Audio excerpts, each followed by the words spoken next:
Assalamualaikum warahmatullahi wabarakatuh. Selamat pagi para sahabat channel UPI Gemilang. Hari ini saya merasa sangat terhormat dapat berbincang secara langsung dengan sosok inspiratif yang baru saja mengemban amanah besar sebagai Rektor Universitas Pendidikan Indonesia periode 2025-2030, yaitu Profesor Dr. Didi Sukhyadi MA. Beliau bukan hanya seorang akademisi yang mumpuni dan visioner, tetapi juga pemimpin yang telah lama berkiprah dalam dunia pendidikan tinggi, membawa semangat perubahan yang inklusif, kolaboratif, dan penuh integritas. Dalam perbincangan ini, kita akan menelusuri jejak perjalanan beliau dari masa kecil di tanah Sunda, masa-masa studi dan akademik, hingga titik penting dalam kepemimpinannya hari ini. Kita juga akan menyelami pemikiran beliau tentang masa depan pendidikan, budaya disiplin, dan berbagai isu strategis yang lainnya yang menyangkut generasi muda dan transformasi UPI ke depan. Mari kita mulai perbincangan ini dengan hangat dan penuh makna, demi menggali keteladanan yang bisa menginspirasi kita semua.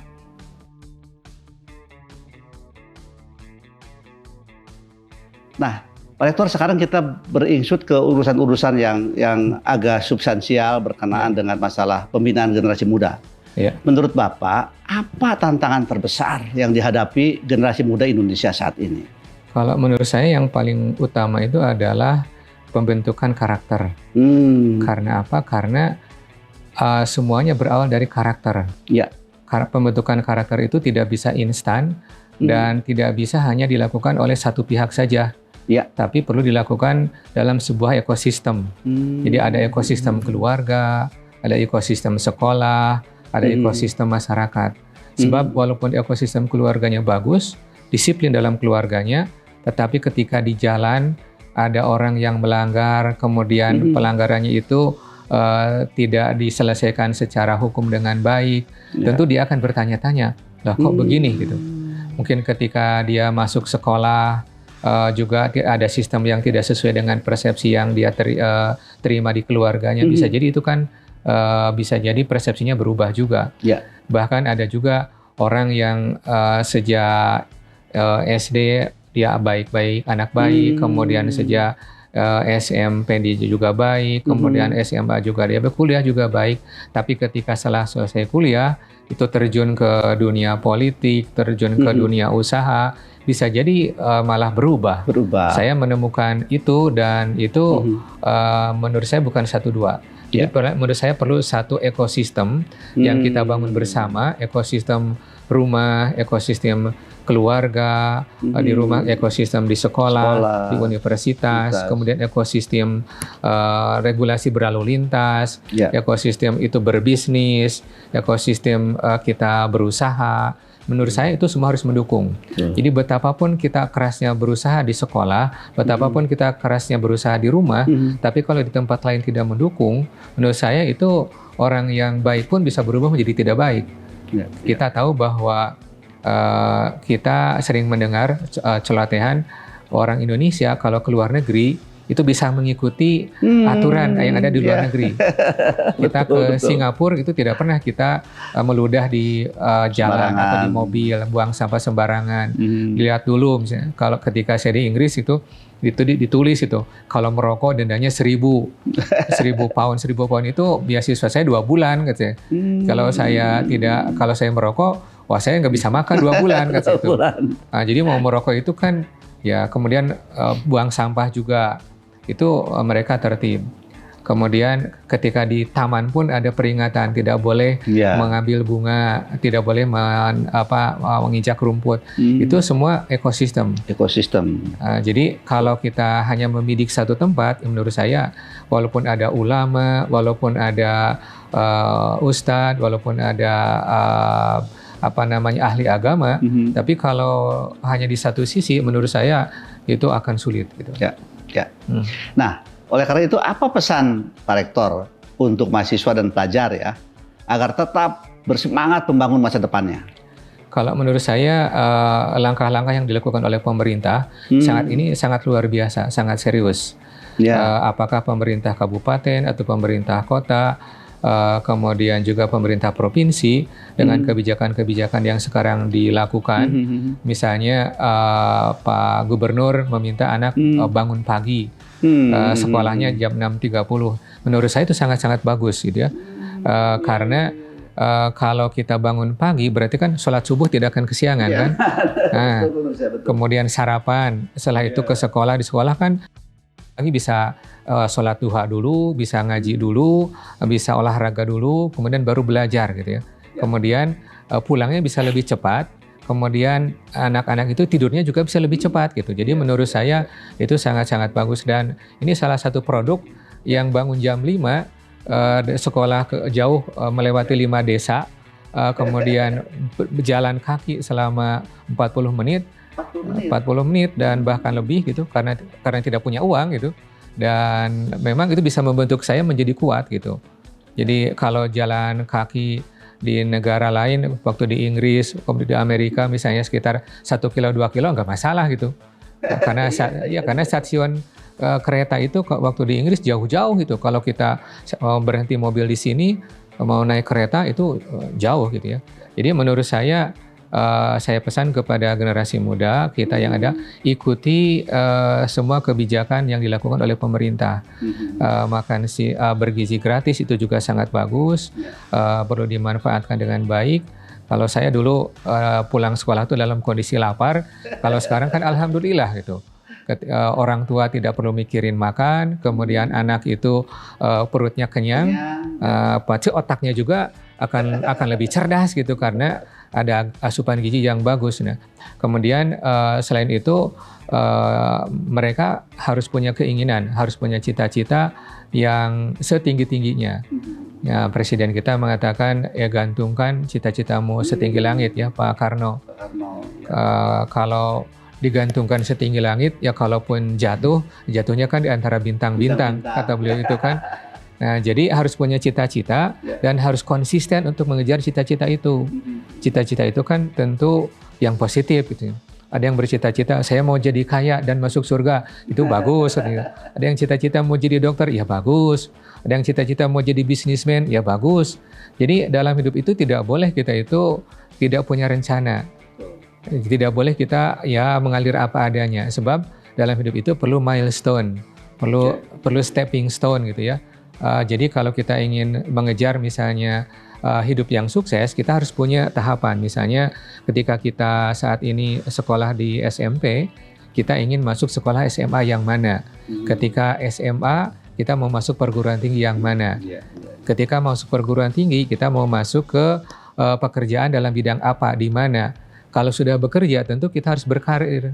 Kalau bekerja jadi dosen, ya kapan kita menjadi lektor kepala, kapan jadi guru besar, kapan kita pangkatnya bisa selesai jadi 4E gitu. Itu harus direncanakan, karena ada yang mengatakan kalau failing to plan is planning to fail, katanya begitu.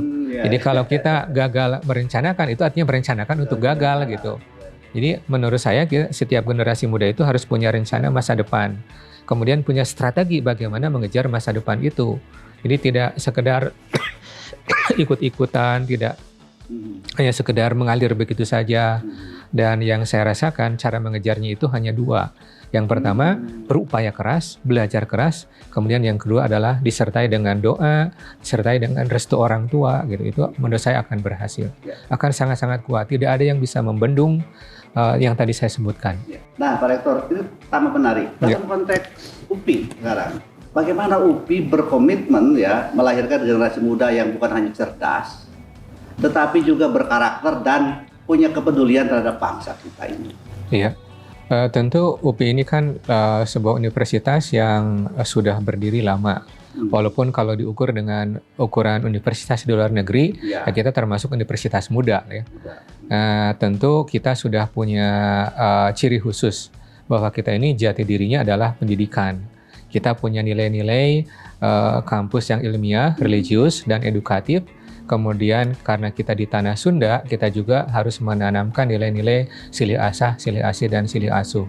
Nah, tentu nilai-nilai itu harus dapat ditumbuh kembangkan di seluruh sivitas akademika UPI, baik dari sisi dosen, mahasiswa, maupun tenaga kependidikan. Jadi apapun ilmu yang sedang kita pelajari, maka kita harus terus menanamkan nilai-nilai kependidikan. Walaupun dia seorang dokter, tetapi dokter yang keluar, yang lulus dari universitas pendidikan. Jadi ketika dia bertugas sebagai dokter, maka cara dia menyapa pasiennya, cara dia memberikan treatment, memotivasi, itu layaknya seorang pendidik begitu, memberikan contoh gitu. Jadi karakternya itu karakter seorang pendidik, dokter yang punya karakter seorang pendidik, seorang guru misalnya. Nah, tentu apapun program studinya, apapun disiplinnya, itu harus menanamkan nilai-nilai yang tadi kita sebutkan.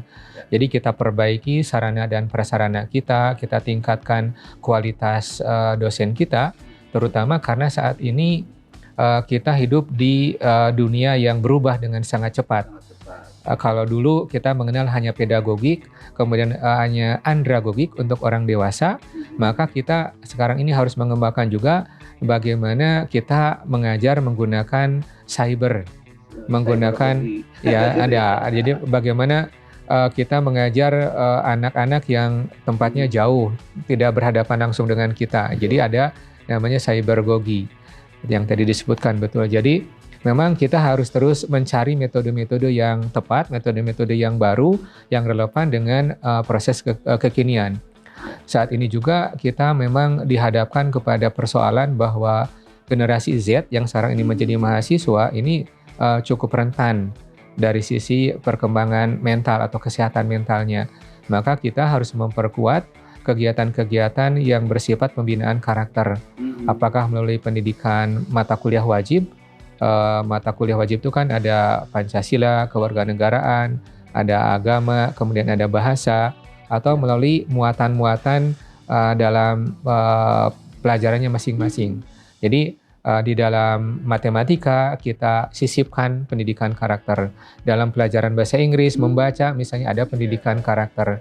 Kemudian saat ini juga kita tidak boleh hanya memusatkan diri pada hal-hal yang bersifat misalnya menghafal, mengakses informasi. Karena apa? Karena kalau akses informasi itu beda dengan dulu. Sebelum ada AI, sebelum ada Google, informasi itu ada di perpustakaan, ada di buku, ada di dosen. Nah, kalau sekarang informasi itu ada di AI, ada di internet, ada di Google.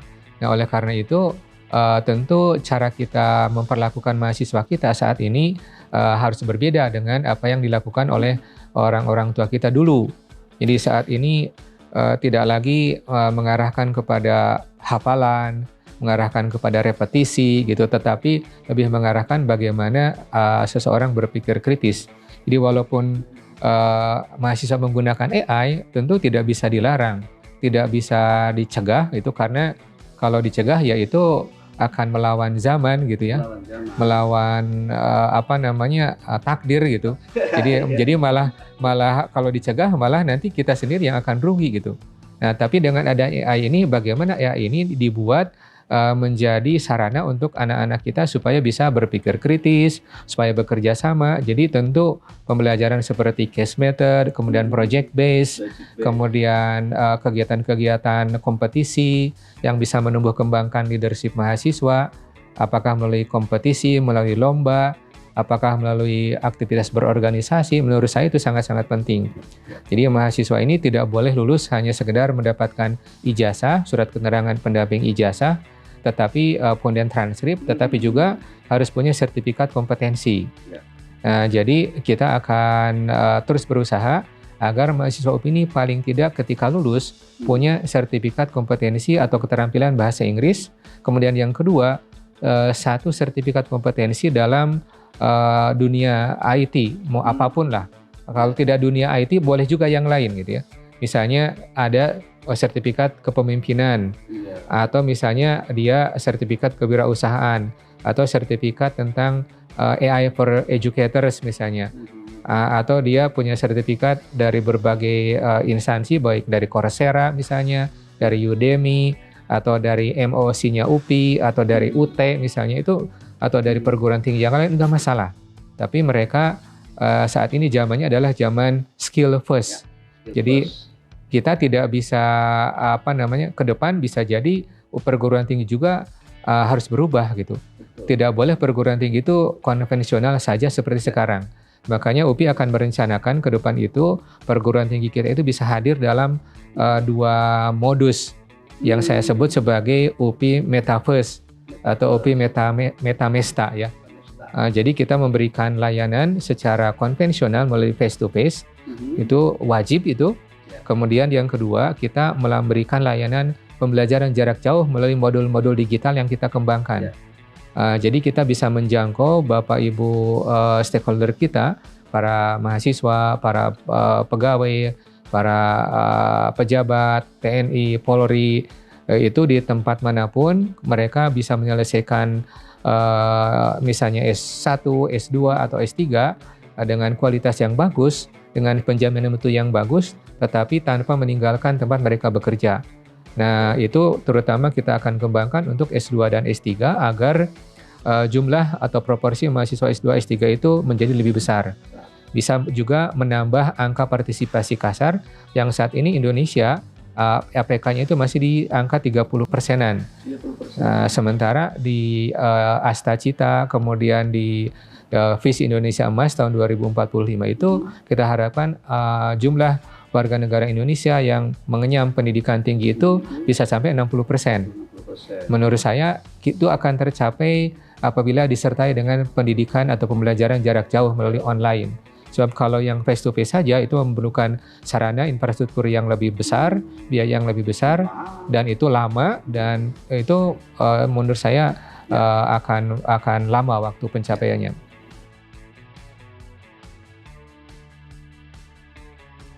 Nah, Pak Rektor, ini semakin menarik. Teman-teman tadi Pak Rektor sudah menjelaskan bahwa memang ekosistem dan kebijakan pendidikan itu juga tidak hanya terfokus apa yang disiapkan di sekolah dan perguruan tinggi. Nah, oleh karena itu saya akan menyambung kembali tadi yang sudah disinggung oleh Pak Rektor. Bagaimana pandangan Pak Rektor ya sebagai akademisi, pendidik, bahkan birokrat tentang perihal kebijakan Bapak Gubernur Jawa Barat yang tadi sudah disinggung oleh Pak Rektor, bahwa anak-anak kita itu sekolah lebih pagi, dari mulai PAUD sampai anak-anak sekolah menengah. Sementara beberapa unsur masyarakat itu ada yang karena barangkali berbeda pemahamannya gitu bedanya. Itu banyak yang dalam tanda petik itu mempertanyakan. Alasannya infrastruktur belum siap, belum ada hasil riset, macam-macam. Seperti apa sebetulnya apabila kita melihat dari sudut pandang yang positif? Tadi Pak Rektor sudah membocorkan misalnya. Ya, anak-anak kalau sekolah lebih pagi itu pasti bangun lebih pagi. Orang tuanya juga akan memberikan contoh seperti itu, dan akan lebih well prepared gitu ya. Gimana tuh? Ya, ini contoh konkret saja hari ini ya. Kalau kemarin saya sampai di kantor itu 6:30 sudah sampai di kantor. Karena apa? Karena mengantar anak dulu. Karena anak saya di SMP harus masuk 6:30, berarti kan harus bangun, saya itu membangunkan dia itu jam 5. Dalam jam 5, dia harus bisa sholat, mandi, kemudian sarapan. Itu memanfaatkan waktu 1 jam itu bagi anak, terutama perempuan, itu bukan hal yang mudah ya. Nah, dulu itu sangat susah, sekarang ini makin pandai dia memanfaatkan waktu. Jadi menurut saya ini salah satu pendidikan karakter ya. Pendidikan karakter bagaimana lebih bangun pagi lebih awal. Iya, disiplin. Ya, kan Allah juga mengatakan sholat itu melatih disiplin. Sholat tepat waktu itu kan kalau sudah ada jadwalnya sekian itu kan harus disiplin. Nah, ini juga masuk 6:30 itu juga perlu bangun pagi-pagi. Kemudian tidak mungkin sholat subuhnya itu kesiangan kalau bangun jam 5 atau jam 4:30. Saya biasa bangun jam 3 atau 2:30 gitu. Kemudian tidak tidur lagi gitu. kadang ya tidur, kadang-kadang tidur lagi gitu. Tapi itu membangunkan anak saya. Sehingga anak saya sampai di sekolah tepat waktu. Saya pun sampai kantor kan tepat waktu juga. Tapi hari ini anak saya PJJ. Nah, saya bangunkan, tapi dia malah tidur lagi. Karena apa? Karena tidak sekolah gitu. Terus saya juga karena anak saya masuknya siang, tidak sekolah gitu ya. Yaudah saya juga itu santai-santai lagi. Jadi saya nyampe kantor itu pukul 7.30 sekarang ini. Jadi menurut saya itu salah satu hikmah, salah satu manfaat dari masuk sekolah itu lebih pagi gitu. Nah, kemudian kalau ada di masyarakat yang tidak setuju, mungkin pengalamannya berbeda. Kalau saya kan mengalami sendiri, sejak saya SMP selalu bangun subuh, kemudian langsung berangkat sekolah, saya jalan kaki, dan gak masalah gitu. Tapi mungkin yang berkomentar itu orang tuanya bisa jadi orang tua zaman now gitu ya, yang tidak mengalami seperti saya gitu. Jadi bisa jadi orang itu lahirnya di kota, tidak pernah jalan kaki jauh, mungkin juga tidak pernah dipaksa bangun pagi gitu, sehingga memrefleksikan komentar itu terhadap dirinya gitu. Ya, bukan ya kalau saya positif-positif saja gitu. Nah, bahkan kalaupun ada kebijakan misalnya yang jadi celotehan anak di TikTok itu, kalau anak tidak mau makan kan bilang, Pak Deddy, ini anaknya nggak mau makan, kita kebarakan. Nah, kalau menurut saya itu juga hal yang positif gitu. Jadi menurut saya itu salah satu upaya, bukan masalah pelatihan di baraknya ya, tapi menurut saya tentara itu punya metode tertentu. Jadi tidak mungkin misalnya dilatih oleh tentara itu bisa sampai disiksa, dipukul, itu kan nggak mungkin, kan ada ininya. Jadi mereka tuh sudah punya metode bagaimana melakukan kegiatan fisik tetapi aman gitu. Nah, dan itu yang paling penting itu melatih kebersamaannya, melatih disiplinnya gitu, yang mungkin tidak bisa dilakukan di sekolah, tidak bisa dilakukan di rumah, tidak bisa dilakukan di kampus gitu. Nah, itu menurut saya itu merupakan substitusi ya. Jadi saling melengkapi lah. Yang di sekolah tidak ada, yang di masyarakat tidak ada, yang di rumah tidak ada, ya adanya di sana, menurut saya bagus-bagus saja gitu. Dan di sana pun kan tidak selamanya, tidak 3 tahun di situ ya. Nah, kita lihat bagaimana misalnya gini, paman saya itu tentara kan, hasil didikan tentara itu disiplin kan. Dan beliau dulu juga waktu saya di Jakarta itu dengan beliau selalu membangunkan saya. Jadi beliau tahajud, saya juga dibangunkan gitu.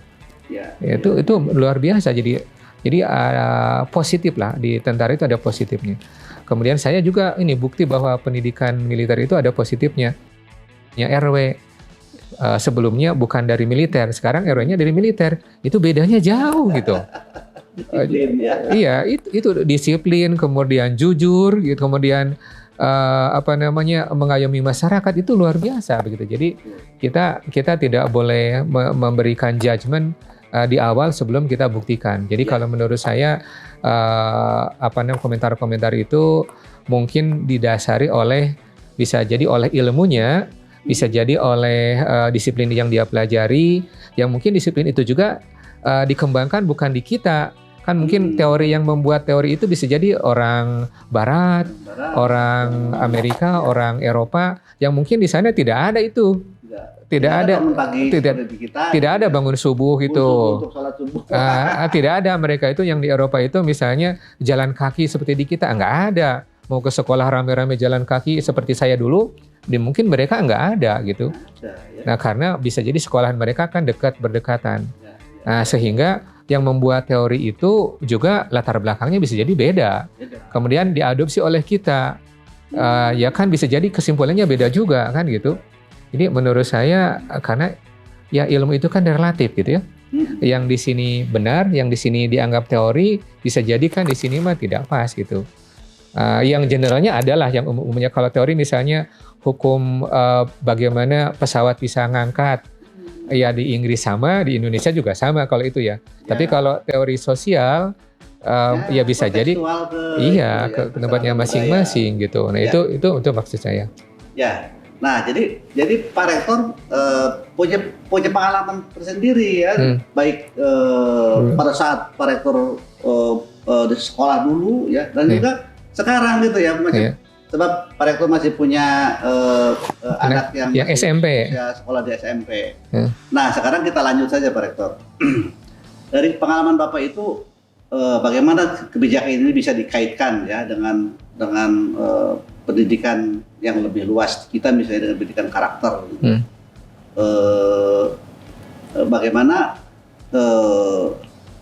aplikasinya begitu ya dengan pendidikan yang lebih luas dalam kaitannya dengan tadi. Pak Rektor menyebutkan bahwa ini kan kebijakan bangun lebih pagi itu sebetulnya instrumen pendidikan karakter gitu. Betul. Ya, pendidikan karakter gitu. Nah sekarang apakah universitas ya kita Universitas Pendidikan Indonesia misalnya, apabila kebijakan ini misalnya di scaling up gitu ya, menjadi kebijakan nasional gitu, apa sebetulnya? Atau pertama kali apakah siap Universitas Pendidikan Indonesia bisa mendampingi misalnya mengisi bolong-bolongnya dan lain-lain sebagainya gitu. Dan agar memang kebijakan ini yang sudah tadi menjadi salah satu instrumen pendidikan karakter itu betul-betul dipahami gitu dan implementasinya itu sangat optimal. Ya. Tentu kalau menurut saya UPI ini punya mahasiswa yang banyak. Kita punya hampir 50.000 mahasiswa yang aktif gitu ya. Nah, setiap mahasiswa kita itu kan bisa atau wajib melakukan praktek mengajar. Untuk yang calon guru, ada juga yang wajib melakukan kegiatan pengabdian kepada masyarakat untuk yang calon guru. Nah, tentu kalau ingin di scale up kebijakan itu, menurut saya pertama kita bisa melakukan kajian secara simultan. Jadi apakah kebijakan itu dampaknya seperti apa, kemudian hambatannya apa, kira-kira yang masih harus diperbaiki di sisi mana gitu. Itu perlu bukti empiris untuk memperkuat, memperkokoh. Kalau misalnya saya jadi responden, pasti saya akan menguatkan itu, teman-teman itu. Karena saya juga dulu di asrama, di sini di dalam kampus, kemudian ada Masjid Al-Furqon, itu kan oleh senior itu diminta disiplin juga. Kalau subuh harus ke Al-Furqon. Kalau misalnya Jumatan itu tidak boleh tidak Jumatan gitu. Itu juga kan disiplin. Dan buktinya sekarang ini kan ya ada beberapa rektor itu yang memang alumni dari asrama dengan disiplin sebetulnya agak-agak militer-militer sedikitnya gitu loh. Nah itu kalau ini di scale up tentu UPI bisa membantu dari sisi risetnya. Ya. Kemudian yang kedua dari sisi implementasinya.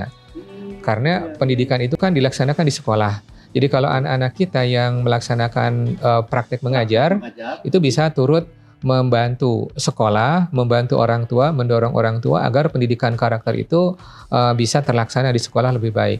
Jadi ada salah satu teman kita itu sudah berkoordinasi dengan Pak Sekda Provinsi Jawa Barat terkait dengan implementasi pendidikan karakter.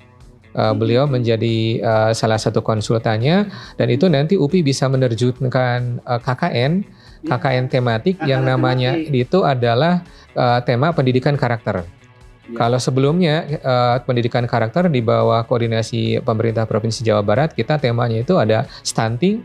Kemudian yang kedua temanya itu adalah zero waste, zero food waste gitu. Zero food waste. Ya, sekarang ini kita bisa diarahkan ke pendidikan karakter. Jadi bisa saja misalnya mahasiswa yang ada dari Jawa Barat itu kan sangat beragam, ada yang dari kampung A, kampung B.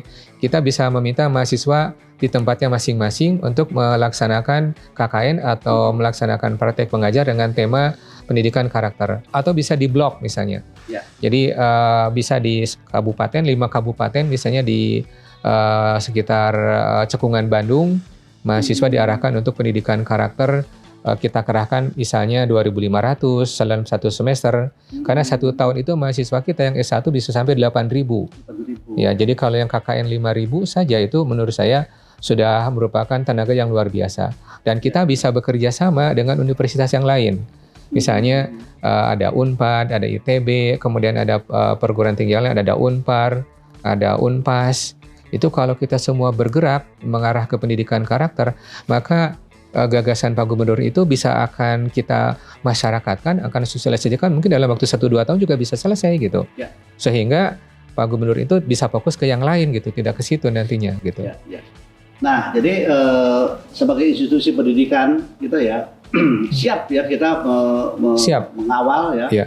dari sisi risetnya misalnya. Ya. Sebab betul ya bahwa kebijakan sekolah lebih pagi itu instrumen pendidikan karakter supaya Betul. lebih mendisiplinkan. Saya setuju 1000% itu. Bangun Luar pagi biasa. itu adalah mendidik karakter. Dan UPI sebagai institusi pendidikan akan siap Ya. ya mensupport mungkin dari sisi riset kalau ada hal-hal yang hal ini. Dan siapa tahu sebab kan gini, Pak Gubernur Jawa Barat pernah seringkali mengatakan gini, Jawa Barat itu provinsi terbesar, Betul, provinsi betul. terbanyak. Ya. Apabila Jawa Barat beres, Indonesia tuh beres. Betul, betul. Ya. Dan memang Ya. Jawa Barat ini penduduknya paling banyak, Hmm. tetapi dari sisi yang lain kita ada kekurangan. Ya. Yang pertama dari sisi indeks pengembangan manusia dan yang lainnya juga stunting, biasanya kita tidak terlalu bagus di situ. Bahkan waktu dulu kita pernah mengecek skor anak-anak ketika dulu masih ada ujian nasional, itu yang nilainya bagus-bagus itu bukan dari Jawa Barat. Ya. Jadi skor rata-rata masuk perguruan tinggi Jawa Barat itu kalah oleh Provinsi Jawa Timur, kemudian Yogyakarta atau bahkan Jawa Tengah gitu. Itu menunjukkan bahwa tingkat kecerdasan masyarakat Jawa Barat itu bisa dikatakan ya ada di bawah ya, tapi kalau dibandingkan dengan di tempat yang lain kan di pulau yang lain masih ya, tapi dilihat dari skor rata-rata masuk perguruan tinggi itu Jawa Barat itu masih harus banyak bebenah ya. Benar. Ya. Bahkan kalau secara nasional IQ kita bangsa Indonesia juga kan sebenarnya tidak terlalu menguntungkan gitu. Jadi kalau negara-negara lain itu sudah bisa membuat rudal yang kecepatannya 5 kali bahkan 13 kali kecepatan suara, yaitu karena mungkin jadi kecerdasannya gitu ya. Nah, karena mereka bisa dikatakan cerdas itu karena tidak belajar sama yang lain tapi mengembangkan sendiri gitu, teorinya belajar sendiri, alatnya diciptakan sendiri gitu. Nah, kita ingin menjadi bangsa yang mandiri yang tidak hanya mengandalkan impor dari orang lain. Jadi kalau kita mandiri itu ya memang bangsanya harus cerdas dulu. Jadi saya amat setuju dengan konsep makan bergizi gratis, yaitu makanan bergizi, makan siang bergizi itu karena memang kita harus cerdas gitu. Bagaimana kita mau riset, mau kita mau lakukan penemuan-penemuan, inventasi-inventasi, inovasi-inovasi kalau memang kitanya ya seperti dulu saya sekolah itu lemes gitu. Lemes ketika SM itu kan ya pulang tuh lemes gitu. Energinya sudah tidak ada buat jalan, buat belajar. Nah, tapi kalau makan di sekolah, nyampe rumah itu anak saya itu masih seger gitu. Nah, itu menurut saya perlu dikawal ya, dan kita UPI siap melakukan itu gitu.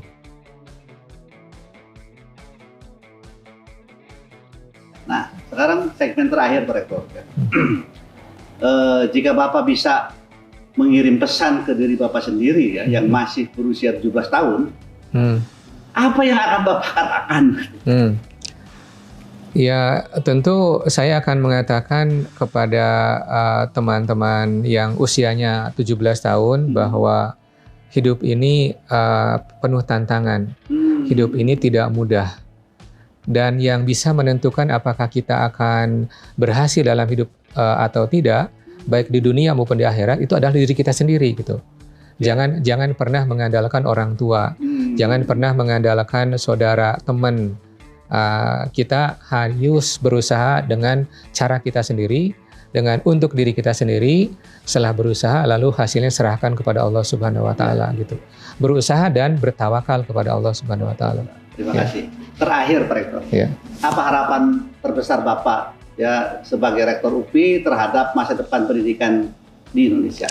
Yang pertama tentu UPI ini kan namanya Indonesia ya. Jadi saya ingin UPI ini menjadi perguruan tinggi yang cemerlang lah, yang gemilang. Jadi ingin paling tidak indikatornya di tahun 2030 itu bisa masuk ke ranking 800 lah di dunia.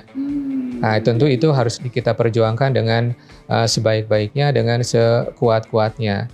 Nah, selain untuk UPI-nya juga, saya ingin UPI ini menjadi pencerah masa depan bangsa, menjadi suar bangsa, sehingga di tengah-tengah perkembangan ilmu pengetahuan yang sangat cepat, di tengah disrupsi, di tengah era yang namanya era VUCA, era ketidakpastian, era yang memang penuh tantangan, apalagi sekarang ini kita sedang menyaksikan perang yang sangat dahsyat, dan bisa jadi ekonomi dunia ini akan semakin tidak menentu, akan semakin terpuruk. Tentu kita harus terus bekerja, berusaha, dan UPI harus berkontribusi untuk menjadikan bangsa ini bangsa yang cerdas, bangsa yang kuat, bangsa yang mampu berdiri sendiri sebagaimana dicita-citakan oleh para pendiri bangsa kita gitu. Ya. Ya. Terima kasih Pak Rektor. Ini bincang-bincang yang sangat bermakna ya bagi kami semuanya dan utamanya bagi kaum muda kita. Ya.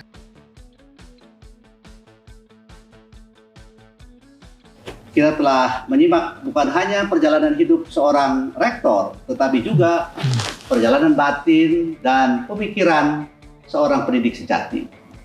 Semoga apa yang telah disampaikan oleh Profesor Didi hari ini menjadi bekal semangat bagi sivitas akademika UPI, para mahasiswa, pendidik, serta masyarakat luas untuk terus belajar, tumbuh, dan berkontribusi bagi bangsa dan dunia. Dari Bandung untuk Indonesia, dari UPI untuk peradaban. Wassalamualaikum warahmatullahi wabarakatuh. Sampai jumpa.